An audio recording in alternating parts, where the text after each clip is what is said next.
So let me talk about what this is all about, Sunshot and Grand Challenges. And it's really about energizing all the capabilities we have in the United States in solar technologies. And so then you might ask, why do we really need Grand Challenges? What is this some whip? I just want one other wire. That's so I can tweet while I'm giving you a talk. So the United States is in a fierce race. To be the inventor, the manufacturer, the distributor of a lot of clean energy technologies, this would be very useful for our own economy, our economic growth, and our energy security. And we think the Department of Energy is trying to identify the most critical grand challenges in this. Solar energy is one of them. Electric and plug-in hybrid vehicles is another. There's several of them. And the point here is that success will require more than just something you discover in a research laboratory. It goes beyond discovery. It goes beyond invention. It really goes to innovation. And innovation to me means that it gets deployed and eventually gets deployed at scale. And for that innovation, we also need innovation in technology and business models, finance, and policy. So the purpose of this forum is that we want to engage the stakeholders. We have a lot of them out there. That's great. We think we've identified key technical and non-technical challenges and want to discuss this with you. And especially we want feedback. It's exactly as Arun said. This is what we think. What do you guys think? And we'll take that back with us. What about the name? Well, what's the Sunshot Initiative? If you look at various prices of energy, solar, coal, nuclear, gas, what we want is to bring down the price of solar significantly. We want to bring down the price of solar. Well, it will be essentially competitive with gas at, let's say, $4 a million BTU, which is, I think, going to be a stabilizing price. That means it's got to come down more than twofold, 2.5-fold, and we started this a little while ago. It has come down substantially, but say at least threefold. All right, what has happened? Well, the cost of solar modules has been terrific. These are so-called learning curves, where we're plotting on the y-axis the cost of a solar module, the cost per watt, and this is the cumulative production volume. So if you increase production tenfold, it goes down by a certain fraction. You increase another tenfold, it goes down by another fraction, and so on. And so this slope for crystalline silicon has been going down very nicely. There was a very strong feed-in tariff of Germany. There was a temporary oversupply, so it went up a little bit, but the market responded, perhaps all too well. And now the April 12th spot market price for crystalline silicon is 83 cents a watt. And some are actually beginning to deliver and bid at 76 cents a watt. That's an amazing story because it used to be $4 a watt about 3 years ago. Thin film cat telluride is also coming down very rapidly. It's a very competitive world out there. And if you look at the United States PV cell module production and shipments all around the world, when it was not a major product in 1997, we owned 42% of the shipments, and by 2011, we're at 4%. So there is of some concern with China, especially China's in red, rising very rapidly. Now here's a very sad, both a good and sad story. There are two ways of growing high-quality silicon. The highest quality is you take a little seed crystal on essentially a string and molten silicon, and you slowly draw it out. And what happens is a single nearly perfect crystal of silicon is formed. You can slice this boule into wafers. This is the kind of silicon that goes on satellites, where cost is not that much of an object. So this is the way single crystalline silicon is made. This is the way polysilicon is made. The last refining stage, the last solidification stage is a very, very big oven. You have a blob of silicon in there. You then cool it slowly. The more slowly you cool it, the bigger the single crystalline sections are, and the bigger the single crystalline sections are before you go to a grain boundary, the more carrier mobility you have. So the object is to get high-quality polysilicon is to let those electrons and hole flow as far as they can before they're captured, and hopefully they're captured on electrodes. Now, we in the Department of Energy funded some research beginning in 2007, BP Solar in the United States. Can you take that bulk production and solidify it very, very slowly? And in fact, try to get a little directional growth. So it's a kind of a hybrid Tchaikovsky method, but in this big tub where it's really inexpensive. And amazingly, they found that up to half, or maybe more than half, of the silicon in that big tub could be grown as single crystal silicon.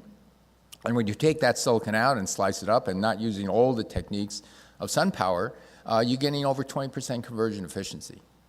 So that's 20% conversion efficiency with polysilicon prices. And those days, polysilicon was about 14 going to 15. It's now 16.5% conversion efficiency. Now, BP Solar, unfortunately, was getting a little scared off by the very large investments of Chinese companies. So they backed out. They sold it, the IP, to a German company. And the Chinese have taken the IP and are improving on it. And the rumor is they're going to go into production of essentially single crystal silicon within a year. The poor German company is not big enough to chase after the IP rights. This is a little scary. So we're trying to figure out what to do. So let me just, speaking about scary, I'll remind you something that Andy Grove said. First, he said that if we abandon, silicon modules are a commodity. But abandoning today's commodity manufacturing can lock you out of tomorrow's emerging industry. It's a commodity, but on the flip side, it's a very high-tech commodity. But so is wheat and corn as well. And so he's also famous for saying and writing a book, Only the Paranoid Survive, How to Exploit the Crisis Points that Challenge Every Company. And so this he's taking this from an old Hungarian saying. It's Wade G.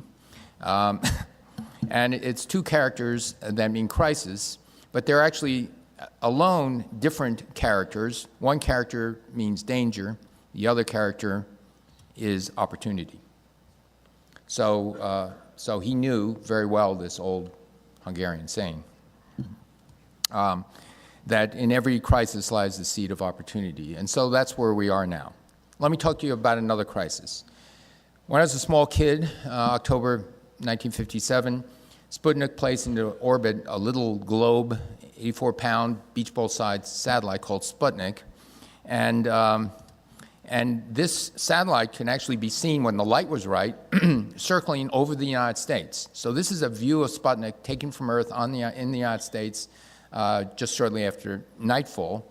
And it was really scary to the United States at the time because it meant that the Soviet German rocket scientists were better than our German rocket scientists. So how did the nation respond? Amazingly, one of the few five-star generals in the country, President Eisenhower, didn't respond by saying we're going to put a lot of money into rocket scientists. He said we're going to put a lot of money into educating a new generation of scientists and engineers, because that's the base from which you will actually get technological leadership. What an amazing thing, 1957, to respond that way from a five-star general.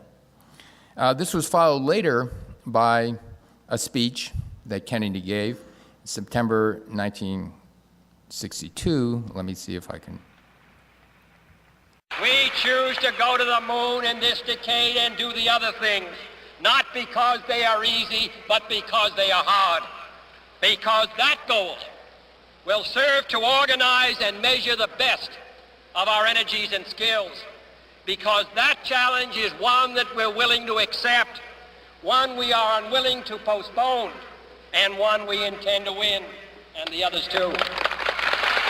All right, that was one of his famous Sunshot speeches, moonshot speeches. That's what happens when you don't have that much sleep. But, and in that, he said, we will, before the decade is out, we will put a person on the moon. We were several years behind the Soviet Union, and it really galvanized the United States. Now, what do we have today? We don't have this imminent threat, a defense threat, but we have other threats that I think are where the stakes are higher, or at least as high, and they're not just the United States, but they're actually all over the world. And that is the fact that there's growing evidence that climate is changing. This is a reinsurance company called Munich Re, and it's totaling the natural disasters in the United States. And natural disasters include earthquakes, that's the little brown stuff at the bottom. But the things that I want to draw your attention to are the storms, the floods, and what they call climatological events like extended forest fires, which Colorado is going through this year, went through last year. I expect next year it will also go through similar things. So statistically, these things are increasing. You look at the very heavy rainfalls that are occurring all over the world. This is from a very recent Nature article. And these are anomalies. If you see blue, it's additional higher rainfall, but these are not just ordinary rainfalls. These are the storms that cause dramatic flooding. So the highest single-day rainfall, the highest 5-day rainfalls. And so this is differences from a baseline, let's say, a decade ago. Now, the scary thing about this is this was what's being recorded, but what did the climate modelers say about this? If you take out the increase in carbon dioxide, which we strongly believe and know to be caused by humans, the climate simulations don't give much of an increase in rainfall. So that we don't actually understand what's going on. We're seeing more severe storms. The climate models are not showing this, but as the computers get bigger and bigger, for some strange reason, you go to smaller and smaller pixel size, and they begin to appear. All right? But this is just to remind us, it's not a debate as to, is it happening? It's happening. It's a debate as to how bad it will get. And so that's something. Heat waves, we're going to be seeing a lot more heat waves, but let me remind you, in August 2003, there was a pretty big heat wave in Europe, and 52,000 people died in Europe, including, and these are advanced countries, Italy and France, 18,000, 14,000. Chicago, there were about, in 2005, I believe, it was about 700 people died of heat. So this is in part why we're doing it, but the other part, the opportunity, is we think as these prices come down, this will be a worldwide global market. And this is one of the things we have a target. This is our residential, this is your own home Sunshot target. Right now it costs about $5.71 to install. And so we're looking at these things. The little yellow bar is the cost of electronics, the things that convert the DC to AC and control those. We have grants that will make this much more robust, much less expensive, much smaller, should be an integral part actually of the module. There's another thing, what's called the balance of systems hardware costs. These are the mounting brackets. You don't want to penetrate the roof when you're putting it on the roof. That will cause a lot of extra costs. So there's so-called these hardware costs. There are soft costs, and I'll tell you a little bit more about the soft costs. The soft costs are things like what the municipality will charge you and make you go through. There are soft costs of actually the labor of getting people to walk around the roof and things like that. And of course, there's improving the efficiency, because if the efficiency goes from 16% to 20%, that's 4% over 16%. 1/4 improvement in efficiency means proportionally everything else goes down. So efficiency is very big on this because it affects everything. And then finally, we want these modules to be made in America, and we want to be competitive, and we want to reduce the costs. So the goal is that these costs would be $1.50 a watt on your roof. It's very aggressive, but we'll see if we can get there. Now, as I said before, we're investing in helping companies and laboratories improve the efficiency. With crystalline silicon, it's not really, it really tops out, it's like 25%. But really, how do you get it to lower costs? With polysilicon, we just saw 16.5% today, but it's going to probably go to 20%, a very low cost. Telluride, you really got to get up to 17, 18, 23% to make a difference. Gallium arsenide always looked good, very high efficiency, but can you make it in large swaths in a liftoff technique? A little promise here, we don't know. But there are many, many other types of things. And then whenever I talk about PV, I'm always asked, what about concentrated solar? Well, what about it? We're very agnostic. We don't really care which one wins. We want one of them to win, at least. And so we have a pathway to concentrated solar power.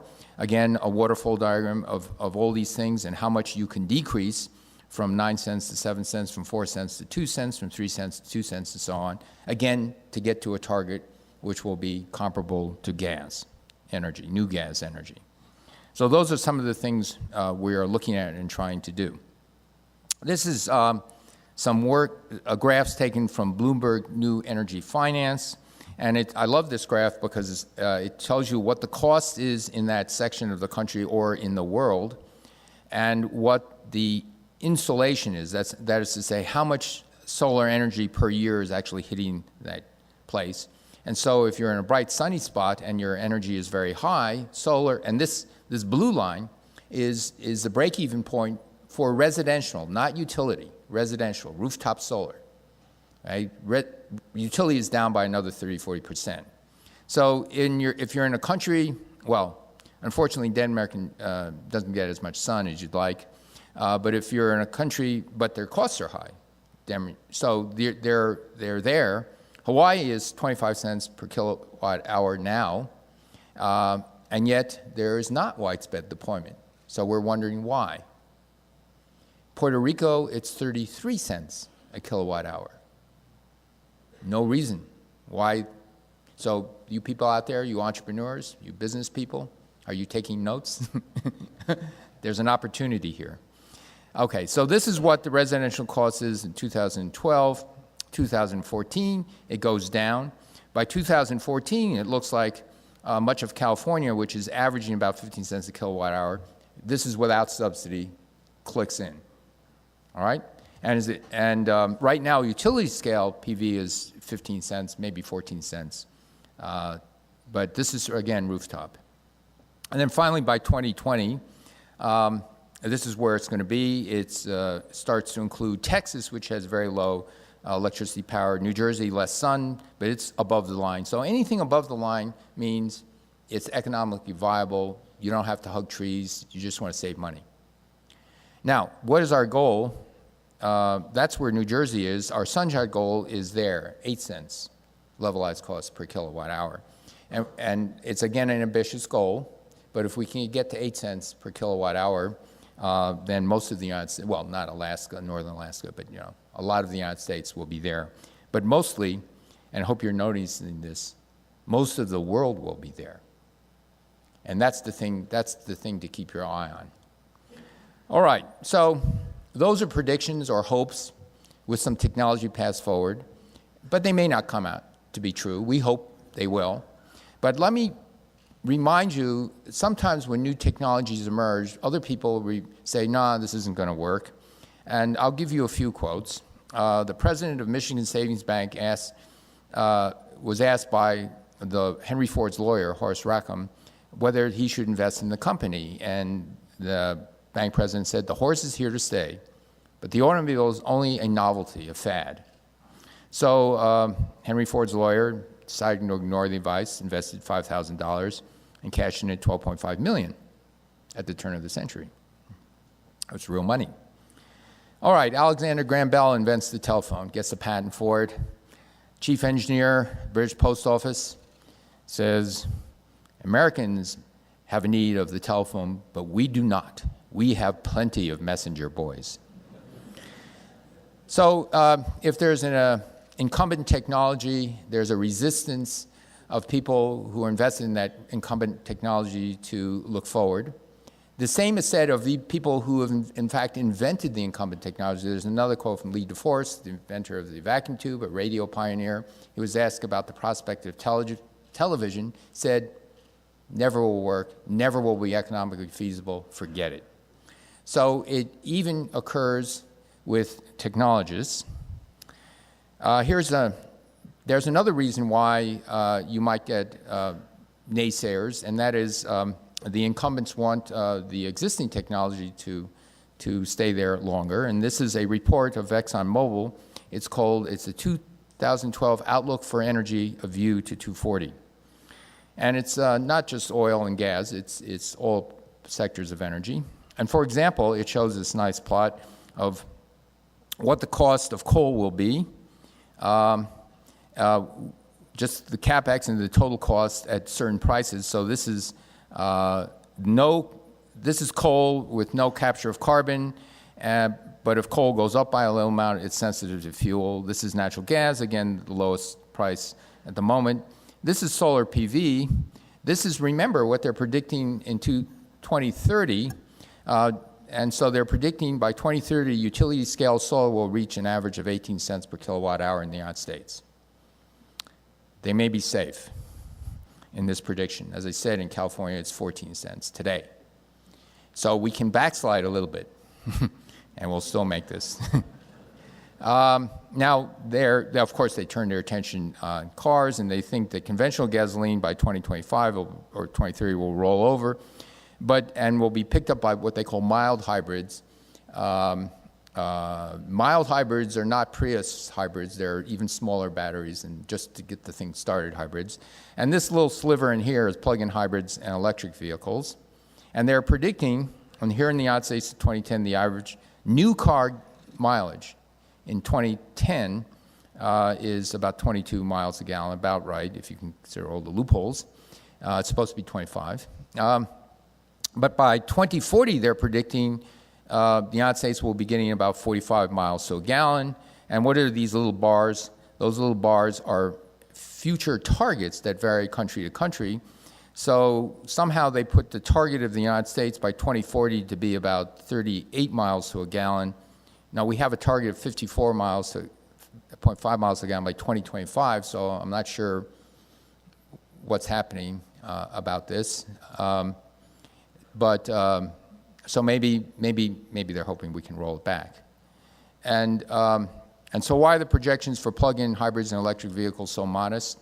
Well, they said by 2030, an electric vehicle like the Nissan Leaf will cost about $12,000 more than similar-sized conventional vehicles. The Nissan Leaf costs $32,000. Its similar-sized vehicles, $20,000 to $25,000. So they're saying from now until 2030, we'll slide back a little bit in battery development. All right. So sometimes naysayers have other reasons for saying no. What is the potential market for clean energy technologies? I need to remind you that, again, these are all predictions, and I have to remind you of what the greatest American philosopher of the 20th century said. That's Yogi Berra having a philosophical conversation. And he said it's hard to make predictions, especially about the future. Now, in the ExxonMobil report, I'm a little bit stunned because surely you can predict the present. But anyway, we have barriers to deployment. There are research, development, and deployment barriers. What are we doing about it?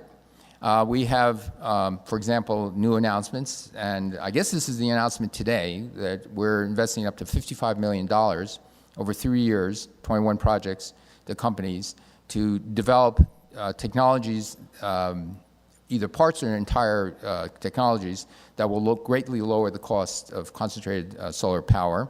And this would include high-temperature receivers, dry-cooled power cycles, lower-cost collectors, you name it. And these groups are at the Tech Forum, so I encourage you to go and look at what's being done there.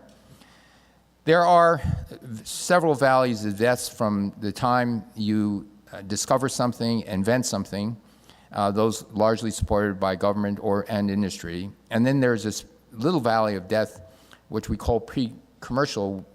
Can the invention actually be picked up by venture capitalists, by a company, others? And so this is the gray area, the venture capitalists getting excited about this. There could be angel investors, things of that nature.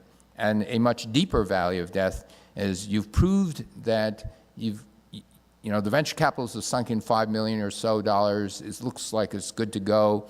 But how do you get over this big valley where commercial and more standard investors will pick this up. And so in these pre-incubator, these pre-commercial gaps, what are we doing? Well, we have multiple incubator rounds, and we've set up these rounds. We're now going to round 6 and 7. These are Sunshot incubator rounds. This is a soft cost incubator, and so on. How successful have they been? Well, let's just look at round 1, where we actually see what's going on. These are some of the companies that have been in round 1. Not all of them will grow to big, successful companies, but we hope some of them will, and some of them are still there, getting investments, innovating.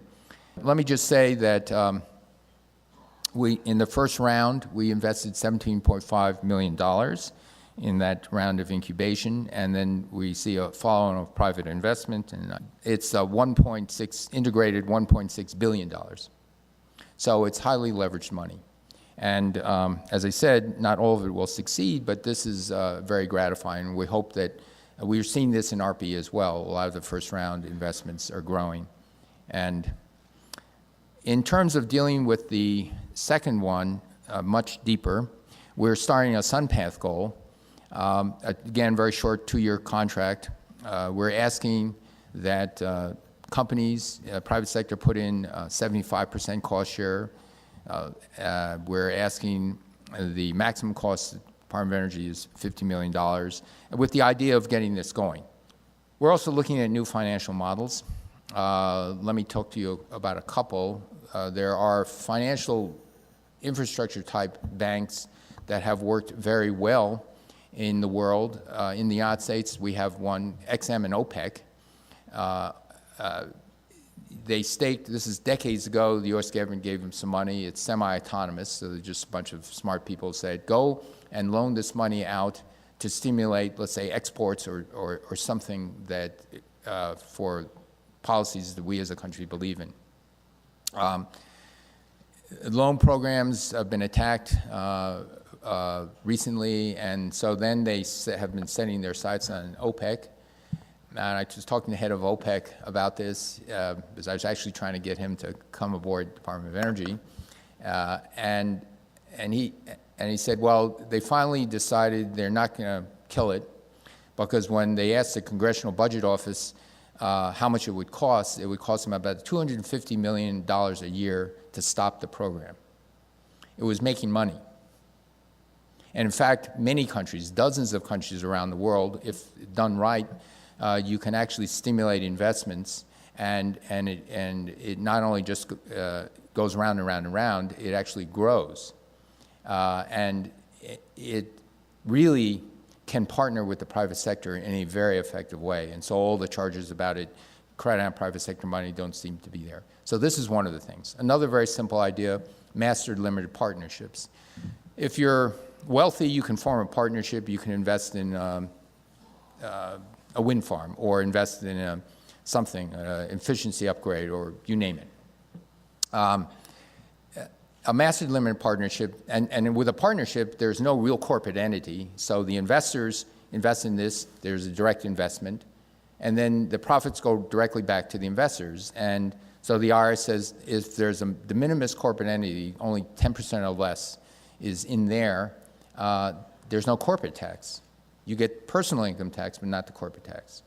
Mastered limited partnership allows you, the public, to invest in it. So it's not only a bunch of richer people, but the actual public, or pension funds, or, well, pension funds are rich people, sort of, but individuals like you and, well, like me, and some of you, who will say, I'll buy a share in this or that. And so right now, it would be great if we could have mastered limited partnerships in renewable energy projects, but we can't. The areas where you can have, the only areas where we can have mastered limited partnerships are in gas and oil.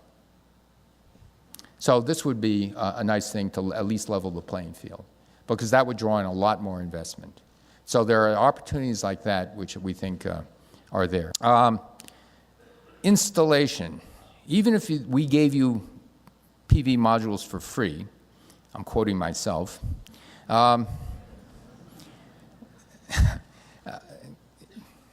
Anyway, it's my favorite author.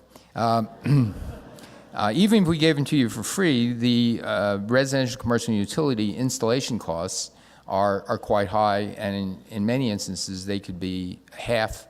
In residential, they can be half of it. So what do we do in order to actually go? The module costs are going to go down. We don't actually have to do much. We think our target 3 years ago was the module cost will be 50 cents by the end of this decade. I think we're going to make it. But what about the others? And so we're now beginning to concentrate on this balance of system costs, including installation.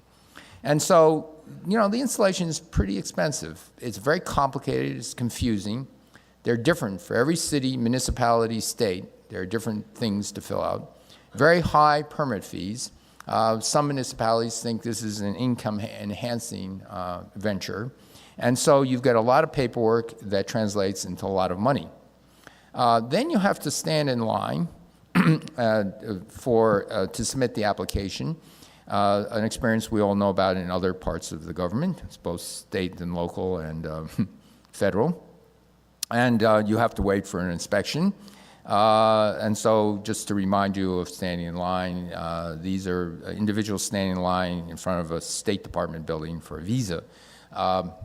So instead of just, email, you certainly have to stand in line, I guess, to say that you're you. But sometimes we think these lines are there to make you wait. Anyway, you can do a lot to decrease this. Let me give you, this is one hypothetical city's process. Now, this is the thing that brought down my computer. It's their flow chart. What I was trying to do in this flow chart is expand the flow chart, turn it into a picture, then expand it. And just turning this thing into a picture brought down the computer. This is the beginning of the flow chart of what you need to do in order to apply for a permit to get solar installed on your roof. That's part 1 through 15. And that's part 15 through 30. If the flow chart can bring down a computer, what do you think it can do to the applicant? This is a very, very scary process. This is the procedure you have to go through in a major East Coast city.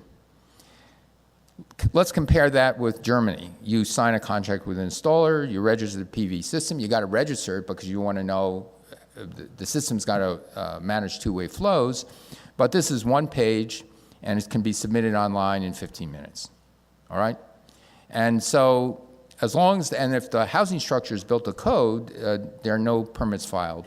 And in many municipalities, they require that there's a detailed roof inspection, and then after it's installed, another roof inspection. Okay, so what we're doing in a rooftop solar challenge is right now we count over 18,000 local jurisdictions with different PV permitting requirements, over 5,000 utilities implementing the interconnections, and we're trying to consolidate them to just 22 teams with a minimum population of 500,000 to consolidate. The solar panel in California and New Jersey are the same. All the forms are very different. And so the question is, can we actually get a consolidation of this and make it much simpler and make the application online? Let me leave you with this image, or this is my second to last slide. This is someone installing solar on a rooftop. This is a good picture because he's all tied in there so it doesn't fall off. Good. Now, if you think about what are the dangers of installing a rooftop, well, you don't want someone clumping around that will induce a leak in your roof. But, if you train people properly, you can get them to do that, okay? Another thing is you want to minimize roof penetration. That's some of the things you can design in, and as you go to lower and lower modules, that's going to be happening as well.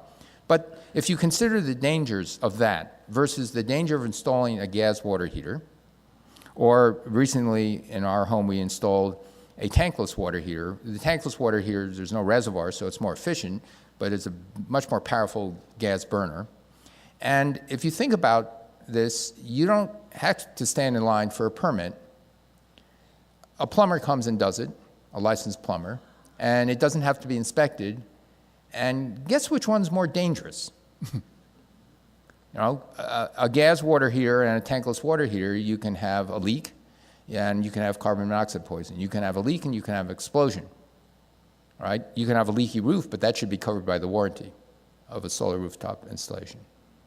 So we need to get into this framework where installing a solar rooftop is like installing a dishwasher or solar water heater, as long as you have a roof that meets code, which should have been done when you bought the house. All right, so those are some soft costs. So let me leave you with this. There was a word on soft costs at a MIT Energy conference, and I like this. Unlike physics, we can fundamentally figure out the upper limit for efficiency of solar cells. There is no such limit to bureaucracy. There's no such lower limit. So we in the Department of Energy are trying to help figure this out, but in the end, it's going to be all the stakeholders collectively that will make this happen. The balance of systems costs are about 60, 70% of the costs now of rooftop installation, right? So focus on that. So, and as the modules go down, they're going to go down another twofold, and they'll be 75, 80% of the cost. So this has really got to go down. So with that, I thank you for your attention, and sorry for the little screwed up presentation, but that's what happens when very complicated bureaucracies bring your computer down. Thank you.